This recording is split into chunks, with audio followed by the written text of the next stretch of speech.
రేవంత్ రెడ్డి ఎక్కడ వాడుకోలే, రేవంత్ రెడ్డి వాళ్ళ ఇంట్లోనే వాడుకుంటుండు, ప్రతిపక్షంలో ఎక్కడ వాడుకుంటూ ఇప్పుడు అక్కడనే వాడుకుంటుండు. నేను ఫామ్ హౌస్లలో కానీ సినిమా వాళ్ళ గెస్ట్ హౌస్లలో అయితే అసలు వండుకుంటలేని కేసీఆర్ గారికి చెప్పురి.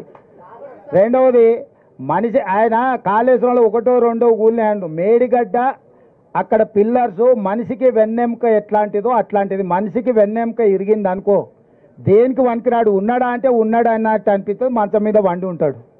ఇవాళ మేడిగడ్డ కూలిపోవడం కూడా కాళేశ్వరం ప్రాజెక్టుకు వెన్నుపూస లాంటిది. వెన్నుపూసనే ఇరిగిపోయింది, దాన్ని ఎట్లా మరమ్మత్తు చేయాలని నిపుణులతో చర్చిస్తున్నాము. నీలాక దివాలా సంసారము దివాలా తీసిన విధానాలతో ముందుకు వెళ్ళదలుచుకోలేదు.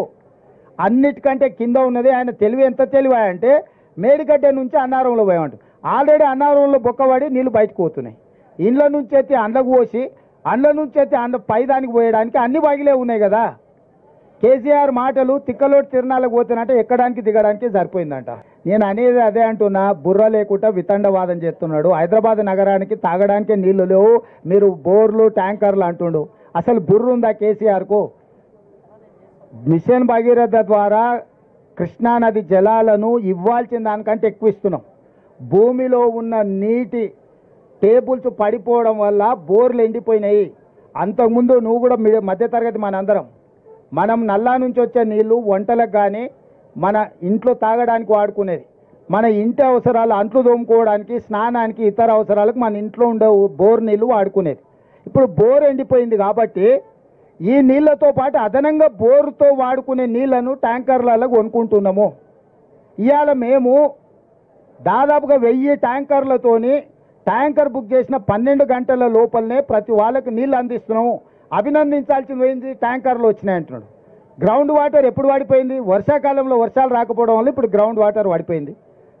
నాగార్జున సాగర్లా శ్రీశైలంలో అన్నిట్లల్లా డెడ్ స్టోరేజ్కి వెళ్ళిపోయినాయి.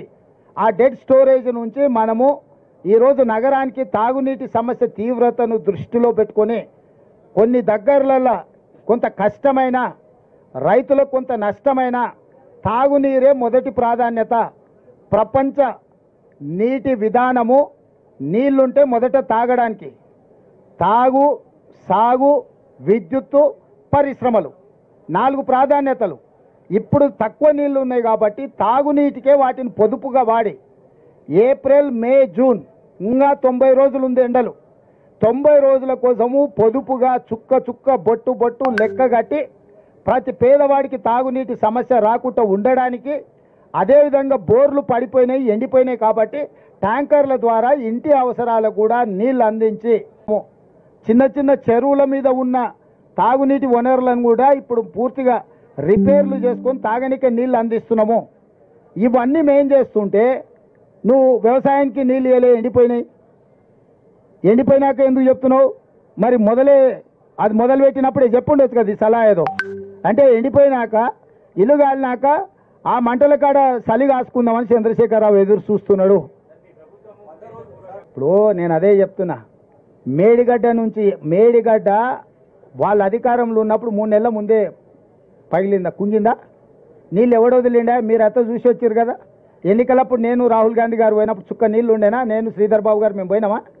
ఇక దాంట్లో నీళ్ళు ఎప్పుడు నింపిండా? బుర్ర లేకుండా మాట్లాడుతుండో, మందేసి మాట్లాడుతుండో, మతి లేకుండా మాట్లాడుతుండో నాకైతే తెలియలేదు.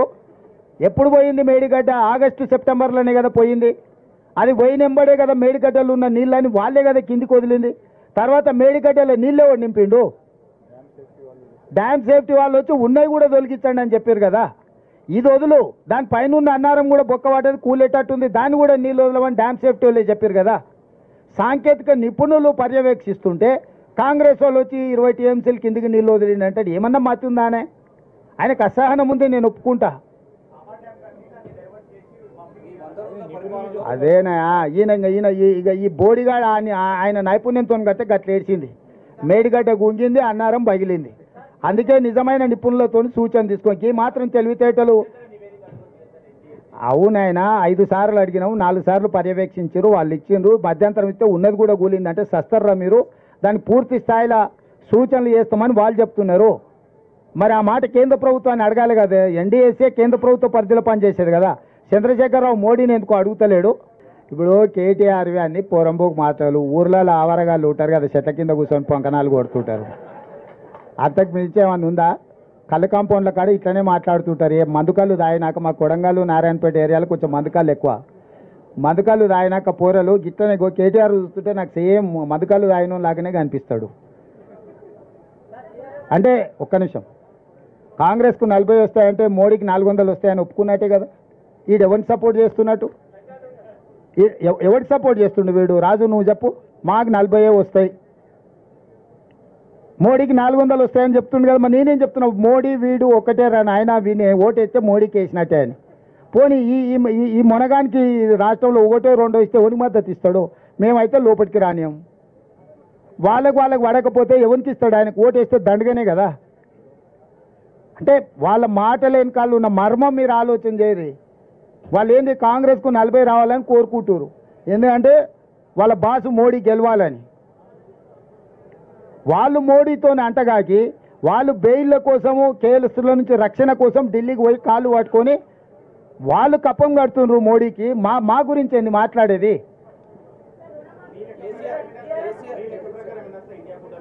ప్రభుత్వం ఏర్పాటు చేస్తానని వస్తాయి. డేట్ చెప్పిన ఇప్పుడు ప్రభుత్వం ఏర్పాటు చేస్తానని వస్తాయి.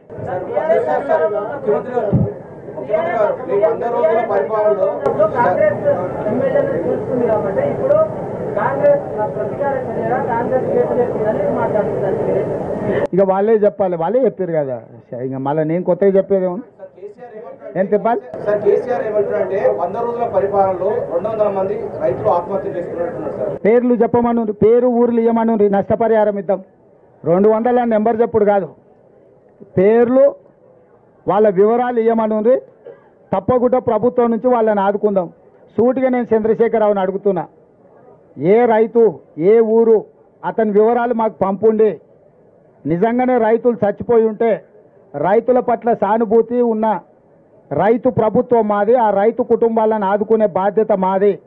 200 కుటుంబాలను ఎన్నికలైన మరుక్షణం సచివాలయానికి పిలిచి వాళ్ళని ఏ రకంగా ఆదుకోవాలో మా ప్రభుత్వం నిర్ణయం తీసుకుంటుంది. చంద్రశేఖరరావు గారికి 48 గంటలు సమయం ఇస్తున్న చనిపోయిన రైతుల 200 మంది రైతుల వివరాలు ప్రభుత్వానికి నివేదిక రూపంలో ఇవ్వాల్సిందిగా నేను వారిని కోరుతున్నా.